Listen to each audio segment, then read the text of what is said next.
Hallelujah, praise the Lord. ஆண்டவராகிய இயேசு கிறிஸ்து நாமத்தினாலே உங்களை வாழ்த்துகிறேன். கர்த்தர் உங்களை ஆசீர்வதிப்பாராக. ஒரு மருத்துவ சேவையாளரும் ஒரு மிஷனரியுமான ஒரு பெண்மணி உலகத்துக்கே தெரியும். நம்மளோட ஹிஸ்ட்ரி புக்ஸ்லாம் படிச்சுக்கலாம். ஃப்ளாரன்ஸ் நைட்டிங்கேல் அவங்க பார்த்தீங்கன்னா பிரான்ஸ் நாட்டை சேர்ந்தவங்க, இங்கிலாந்து நாட்டை சார்ந்தவங்க. அவங்க பார்த்தீங்கன்னா ஒரு வசதியான குடும்பத்தை சேர்ந்தவங்க. அவங்க சாதாரண குடும்பம், நல்ல ஒரு வசதியான குடும்பங்க. ரொம்ப விசுவாசமான ஒரு பெண்மணி.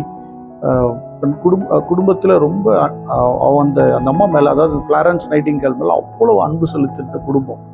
அந்த குடும்பத்தெல்லாம் விட்டு இவங்க தேவனை விசுவாசித்தபடினாலே மக்கள் மேலே அதிக கரிசனை உள்ளவங்களாக இருந்தனால என்ன பண்ணாங்கன்னா இந்த மருத்துவ தொழிலுக்கு வந்தாங்க. அப்படி இருக்கும்போது ஒரு சம்பவம் நடந்துச்சு. அன்றைய காலங்களில் ரஷ்யாவும் துருக்கியும் சண்டை போட்டுச்சு. ரஷ்யா துருக்கி மீது பெரிய வார் நடந்த உடனே நிறைய மரணங்கள், நிறைய பிரச்சனை ஓடிடுச்சு. யுத்தத்தினால நாடே நார ஆரம்பிச்சிருச்சு பாருங்களேன். இதை காப்பாற்றுறதுக்கு ஆதரவாக, துருக்கிக்கு ஆதரவாக இங்கிலாந்து நாடும் பிரான்ஸ் நாடும் என்ன பண்ணுச்சு, போய் சப்போர்ட் பண்ண போகுது. இப்போ இங்கிலாந்து நாட்டுக்கு அப்போ என்ன பண்ணியிருக்கோம், துருக்கி சப்போர்ட் பண்ண போகிறாங்கன்னா அந்த மக்களை குறித்த அறிவு எங்கள் மக்களுக்கு சொல்லியிருப்பாங்களே, இங்கிலாந்து அப்படி இருக்கும், அப்படிப்பட்ட காலத்தில் துருக்கியில் இருக்க பிரச்சனை, அங்கே வாரினால மக்கள் படுகிற கஷ்டங்கள், படை வீரர்கள் நாற்றம் பிடித்து சீழ் வைத்து கிடக்கிறதெல்லாம் கேள்விப்பட்ட இந்த ஃப்ளாரன்ஸ் நைட்டிங்கேல் அமைதியாக இருக்க முடியவில்லை. தன் நாட்டு மக்களுக்கெல்லாம் தெரிஞ்சுது. உடனே அவர் சொல்கிறார், நான் அங்கே சமூக சேவை செய்ய போகிறேன், அவங்களுக்கு வைத்தியம் பார்க்க போகிறேன்.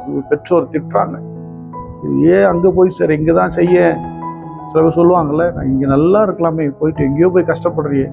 ஆனால் அந்த பெண்மணி ஃப்ளாரன்ஸ் நைட்டிங்கேல் வேதனையோட, பாரத்தோட, தேவன் பேரில் விசுவாசத்தோடு கூட அவங்க அங்கே போய் என்ன பண்ண ஆரம்பித்தாங்கன்னா, அவங்க எத்தனை வயசில் போனால் 33 வயதில் போகிறாங்க. போகும்போது கூட 35 நர்ஸு கூட்டிகிட்டு போய் அங்கே போய் பார்த்தீங்கன்னா ஒரே துர்நாற்றம், அங்கங்கே மரண படுக்கை, இதெல்லாம் பார்த்து அவங்களுக்கு மருத்துவ உதவிகள் செய்து இப்படியே இருக்கும்போது இந்த தொற்றுனால, மலேரியா தொற்று, காலரா தொற்று, ஒரே நாற்றம் பிடித்த ஒரு சூழ்நிலை. அதன் மத்தியிலே அவர்கள் மிக அழகாக பணி செய்தார்கள். ஹல்லேலூயா. கொஞ்சம் கூட சலிச்சுக்காம, பாரத்தோட, உண்மையா இந்த ஃப்ளாரன்ஸ் நைட்டிங்கேல் தன்னுடைய அந்த நர்ஸ் வேலையை, அந்த சமூக சேவை வேலையை நல்லா ரொம்ப சிறப்பாக செய்தாங்க. அதை பார்த்த இங்கிலாந்து அரசாங்கம் அவங்கள பார்த்தீங்கன்னா மே 6 முதல் மே 12 வரையிலையும் நர்ஸ் டேவா, அதாவது செவிலியர்கள் தினமாக கொண்டாடுறாங்க. இன்றைக்கும் கொண்டாடிட்டு தான் இருக்கிறாங்க. ஏன்னா அந்த காலகட்டம் தான் அவங்க பிறந்த நாளாக எண்ணப்படுகிறது. ஹல்லேலூயா. அப்போது ஒரு விசுவாச பிள்ளை என்பது ஒரு அர்ப்பணிப்புள்ள, ஒரு வாஞ்சை உள்ள, ஒரு கரிசனை உள்ளவர்களாக இருக்க வேண்டும் என்பது நாம் தெரிந்து கொள்ள வேண்டிய அவசியமாக இருக்குது. அவங்களுடைய பணி இன்றைக்கும் உலக நாடுகள் பேசுது. அவங்க இறந்து போய் எத்தனையோ வருஷம், 1853-60 நடந்த சம்பவம் இது பாருங்க. அது இன்னைக்கு வரலையும் நம்ம என்ன பண்ணிட்டு இருக்கோம், பேசிட்டு இருக்கோம். எனக்கு அன்பானவர்களே, நீங்களும் நானும் கிறிஸ்தவர்களாய் வாழ்வதை விட கிறிஸ்துவுக்குள் வாழும்போது நாம் செய்த பணிகள் அது மற்றவர்களை பார்த்து வியக்க வைக்கக்கூடியதாக இருக்கணும். மற்றவர்கள் கிறிஸ்துவண்டை தேடி வர வைக்கக்கூடியதாக இருக்க வேண்டும். ஹல்லேலூயா. ஆகவே இந்த ஃப்ளாரன்ஸ் நைட்டிங்கேலை நம்ம நினைச்சு நம்ம ஸ்தோத்திரம் பண்ணுவோமா?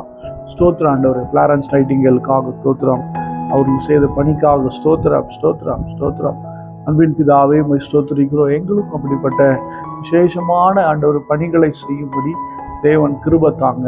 ஆண்டவரே, மனிதர்கள் மத்தியில கரிசனை உள்ளவர்களாய், மனிதர்களுக்கு உதவி செய்கிற குணமுள்ளவர்களாய் எங்களை நீங்கள் மாற்றுங்க. ஒருவரையும் கைவிடாதீங்க. பார்க்கிற ஒவ்வொரு பிள்ளைகளையும் ஆசீர்வதிங்க. வாரத்தோடு ஜெபிக்கிறவர்களா, வாரத்தோடு செயல்படுகிறவர்களா கர்த்தர் நீங்க மாற்றுங்க. இயேசு கிறிஸ்துவின் நாமத்தினால் ஜெபிக்கிறேன், ஜீவனுள்ள நல்ல பிதாவே. ஆமென். God bless you.